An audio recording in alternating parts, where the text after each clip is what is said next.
AS level maths looking at indefinite integrals, so indefinite integration in the form or format of ax to the power of n, where a and n are constants, okay, dx.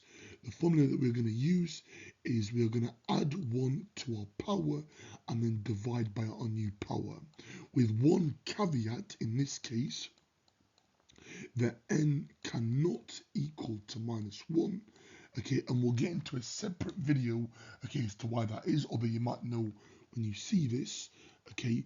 And don't forget your plus c, your constant of integration for indefinite integrals when we have no limits, okay. This first part, we're asked to find the indefinite integral, or the integral of 2 root x minus 3 all over x squared dx, giving you an answer in simplest form. So yeah, integral just means, yeah, the summation, okay. Now, because I've got one term on the bottom of my fraction, I can split this up into two fractions. So 2 root x all over x squared, guys, minus 3 over x squared. Okay, what next? Well, I now want to write it in index form, so in power form. Root x is power of a half, so it's x to the power of a half, and we're dividing it by x squared.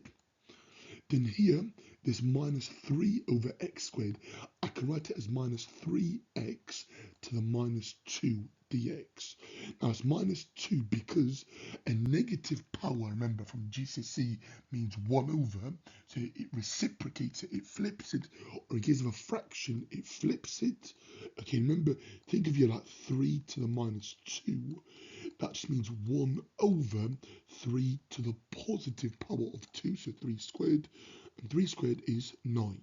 Okay, so 1 over 9 is 3 to the minus 2. Okay, if I have 4 to the minus 2, that means 1 over 4 to the power of 2, or 4 squared, and 4 squared is just 16. Okay, so a negative power, yeah, it reciprocated or makes its base number, okay, the reciprocal, or in case of a fraction, it flips it. Okay, next up, here I can adopt my laws of indices from GCSE. When I'm dividing with the same base, the base here is x, I can subtract my indices. So a half minus 2, be careful, is minus a half. Again, if you're unsure, check it on your calculator. Okay,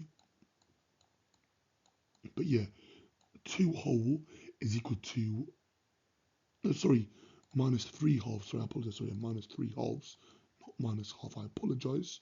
Okay, because 2 wholes is equal to 4 over 2, right? So you got 1 over 2 or a half. Take away 4 over 2 makes negative or minus 3 over 2. Okay, sorry about that. That was my little minor mistake there, okay, but managed to fix it. Next up, we can now use our formula, okay? So we're going to add 1 to our power and divide by the new power. So we're going to have 2x to the power of minus half over minus a half, minus 3x to the minus 1 over minus 1. And then don't forget your plus c, your constant of integration. Okay, I'm not going to tidy this up, guys. So 2 over minus half, or divided by half actually doubles your answer.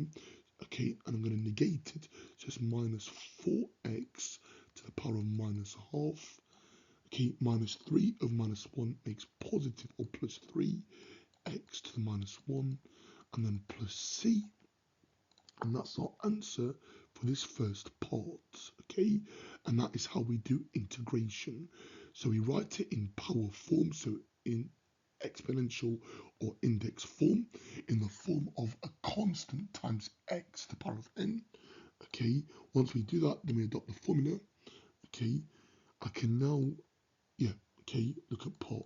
The second part, find the indefinite integral of 2x cubed plus 8 over x squared cubed dx cubed. So this is a bit easier, although yes, she worth 3 marks. So first step is to write 8 over x squared in index form. So copy down here the 2x cubed, and then plus, and remember, we have 8 over x squared, so that'd be 8x to the minus 2 or negative 2. Because that negative power, that negative indice, remember, makes it 1 over, or in case of a fraction, it flips. Okay, so remember, if you're unsure, x to the power of minus y means 1 over x to the power of positive y. That negative makes it 1 over, or in case of a fraction, it flips it. Okay, I can now do my integration. So I'm going to add 1 to my power and then divide by my new power. So I'm going to have 2x to the power of 4 over 4 plus 8x to the power of minus 1. So be careful there. Okay, remember, if you're adding 1 to minus 2, it goes to minus 1, not minus 3. And then don't forget your plus c. I'm now going to tidy it up. So 2 over 4 is going to be a half. So we have a half x to the power of 4, or x to the power of 4 over 2. And then 8 over minus 1 makes minus 8. X to the minus 1. And then don't forget the plus c. I mean, if you want to as well, yeah, that's completely fine. Okay, that is your final answer for that. Okay, but you can rewrite it back into it. It's like component form. So if you're not happy with that, okay, the examiners will also accept any equivalent format. What I mean by that is, follow my arrow, we're going to have half x to the power of 4. Then minus 8x to minus 1 will be minus 8 over x, and then plus c. Okay, so that is also allowed, because it didn't say you give it in a specific format. And then similarly here, for the first part, I can also write this here, if I really want to, as minus 4 over the square root of x plus 3 over x plus c. That would also be allowed for the examiner or the marker or your teacher, okay, or your exam board, yeah, okay, provider, okay, but yeah, either way would suffice for the examiner, okay, as long as you're happy with the format and notation.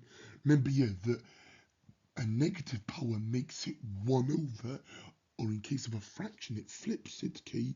If I have, let's say, a over b to the power of minus n or negative n, that would be equal to or equivalent to b over a to the power of positive n. Okay, so make sure, yeah, that you're happy with that.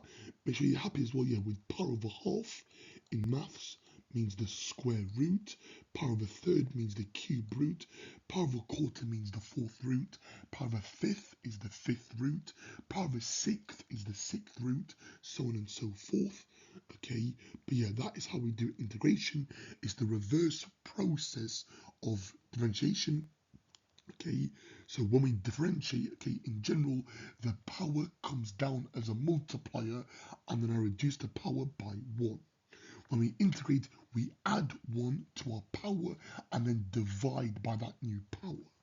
Okay, so the integral, let's say, of x squared, okay, dx, okay, we add 1 to our power, so it becomes x cubed, and we divide it by our new power, 3, and if it has no limits, okay, we have some constant, okay, we call it c, but you can put a, b, z, okay, whatever letter is appropriate, okay. I would avoid your letters like x, y, or e, because we use those here in like different scenarios, but I think any other letter here should be fine, okay. Then that, but yeah, c is a constant. The reason why it's a constant is because we don't have any limits, okay, because if I differentiate a function and I differentiate a constant, that goes to 0, okay, but when we integrate, okay, we can have infinitely many solutions for an indefinite integral, okay. For example, yeah, let's say I could have y equals x cubed plus 2 and y equals x cubed, right? These two functions would differentiate to 3x squared, right? Because any constants obviously go to 0, but this constant, okay, can be any number, okay? So when we integrate, okay, 3x squared, let's say, okay, with respect to x, okay, when we integrate that, okay, we can get infinitely many solutions if it's an indefinite integral. If it's a definite integral, then you get what we call your final answer. If it's indefinite, okay, you can get that. Okay, so yeah, this is where it's equal to x cubed plus a constant. That's why we have a constant there, because it can take any value, okay, for that, okay, and that is how we do integration.